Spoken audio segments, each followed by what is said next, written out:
Formulario bat sortzeko nahikoa da aurreko bideoan ikusitakoarekin. Hala ere, badago hori hobetzea eskaintzen dituen aukera aurreratuekin. Hasteko, sekzioak ikusiko ditugu. Batzuetan, formularioa luze izan daiteke eta ez da komeni oso luze ikustea erabiltzailearentzat. Edota nahi dugu galderak banan-banan agertzea eta ez ikustea hurrengoa. Edota beste kasu batzuetan galdera batzuk eskainiko dira aurreko erantzunetan oinarrituta. Eta zer erantzuten den aurretik eskainiko da galdera bat edo beste. Kasu horietan, komeni da sekzioak erabiltzea. Orduan, hemen egingo dugun lehenengo gauza izango da zatitu formulario hau, bitan.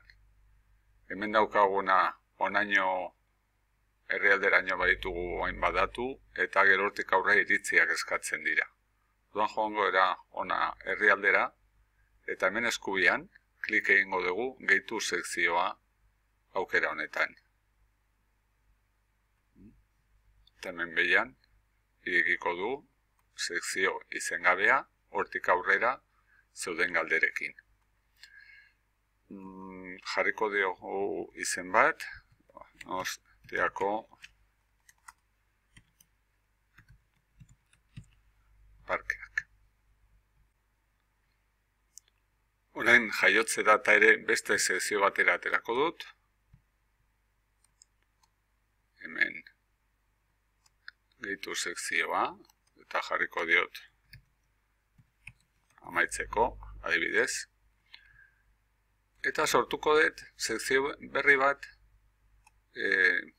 Bizkaiko parkeekin. Edo Bilboko parkeekin. Egin.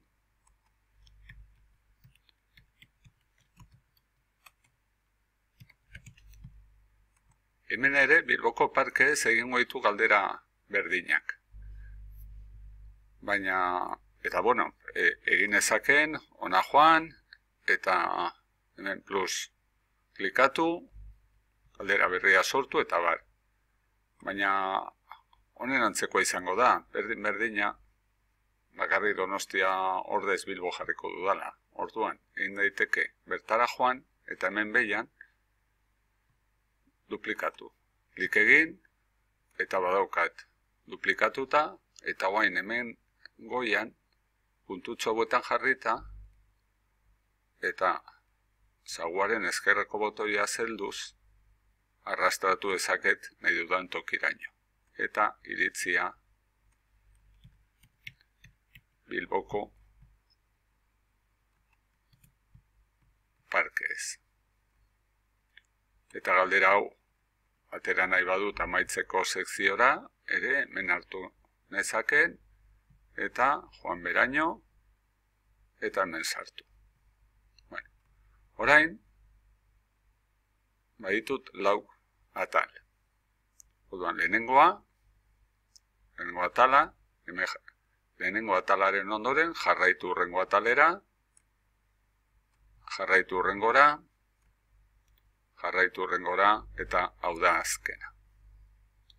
Nik edo zeinetan, egin ezaken hemen klik, eta bidali dezaket nahi dudan atalera, edota zuzenean bidali inprimakia hurrengotara joan gabe. Orduan, hemen egingo dudana izango da sortu, hemen klik eginez, joan atalera erantzunean oinarrituta aukera bat. Hau da. Betetzen duena Gipuzkoarra bada, galdetuko dio Donostiako parkeez.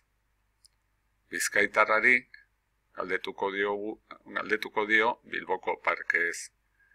Eta gainerakoak bidaliko ditu zuzenean amaitzeko atalera. Behin Donostiarrak Donostiako parkeez iritzi eman da, joan beharko du amaitzeko azkeneko atalera, ez dalako beharrezkoa Bilboko parkeez bere iritzia ematea. Eta Bilbokoen kasuan, utzi genezaken honela, hurrengo atala izango delako amaierakoa, edota hemen jarri amaitzeko. Eta honela izango genuke formulario bat, galdera egiten dituela, erantzunen arabera, guzti ez dizkie berdinak egingo. Guazen ikustean nola gelditu den. Guaz hemen, aurrebista.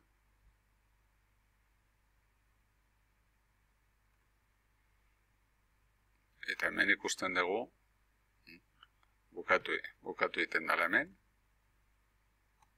Orduan izena, adina ez aberrezkoa, ez du jarriko, nire helbidea @posta.eus, sexua, gizonezkoa, zaletasuna, musika, eta kirola, eta herrialdea aukeratuko Gipuzkoa. Aurrera egiten dugunean, eskatuko digu Donostiako parkeez iritzia. Eta aurrera, eginez eramango nau azkeneko galderara. Hemen jarriko dut data, behar dudana, eta bidali. Gorde da erantzuna. Gehigarriek formularioen potentziala areagotu egiten dute. Hemen batzuk ikusiko ditugu. Oen ikusiko ditugu horietako 3 gehigarri. Egin behar den lehenengo gauza da ona joan, gehiago, eta hemen bilan dauzkau gehigarriak. Hemen ikusten dugu puzzle itxurako marrazkitxo hau, horrekin identifikatzen dira gehigarriak, eta nik aurretik instalatu ditudanez hainbat gehigarri hemen agertzen zait ikono hau. Bertan ikus daitezke hemen ditudanak. Dena dela, joango era ona, gehigarriak, eta honek irekiko du leiho bat nun ikus ditzakegun formulariotarako dauden gehigarriak. Badira hainbat, eta hemen oain 3 ikusiko ditugu. Lehenengoa, non dagoen for limiter. Zertarako balio du honek? Nagusiki, mugatzeko zenbat alditan erantzuten dan formulario, erantzuten zaion formulario bati. Mugak jar daitezke bai kopuruan edo bai denboran. Mugatu ezakegu ekitaldi baterako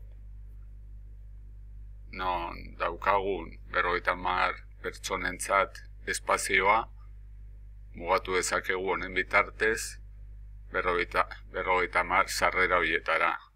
Eta nolabai, eta hori idatzi mezu bat jasoko dutenak ondoren betetzea saiatzen direnak.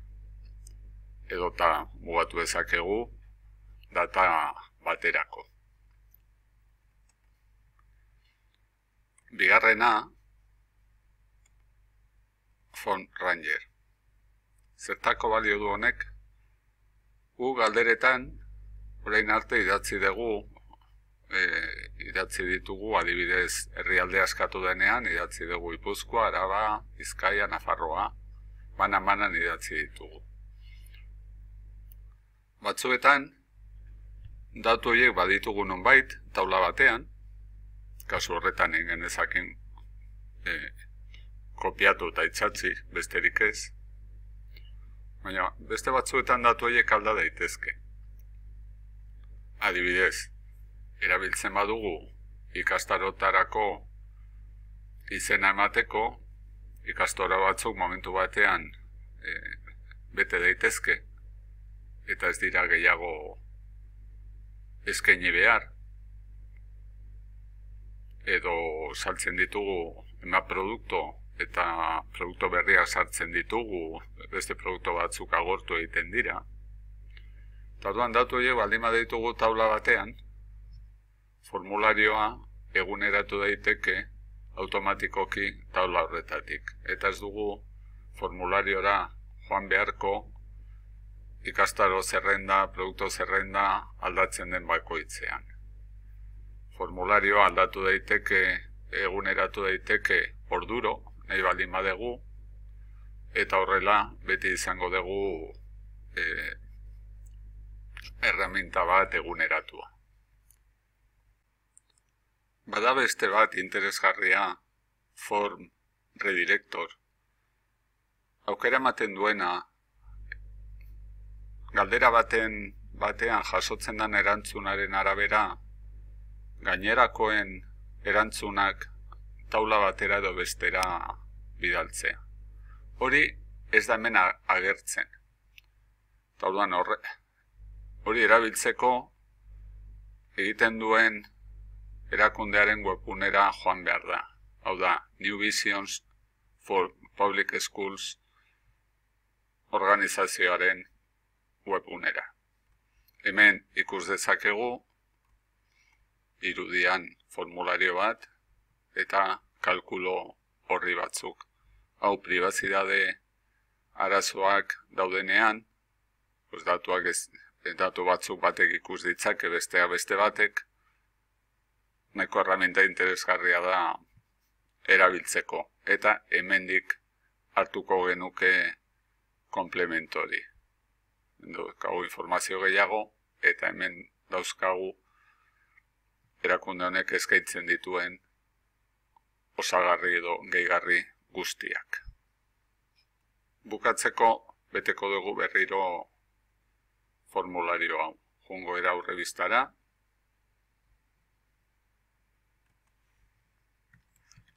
Xavier, adina jarriko dut. Hazin jarri dut 24, baina bi zenbakiak separatuta. Orain ondo, hemen nire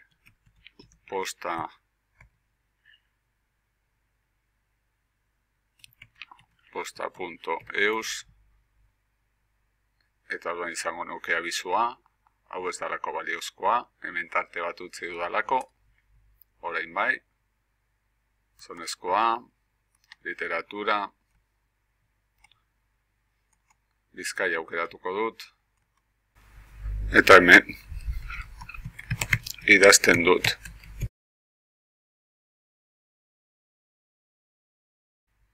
Eta aurrera. Emango dut iritzia, aurrera, hemen ere, jaiotze data, eta bidali. Beste bideo batera joan nahi badezu, klik egin dezakezu menu honen gainean.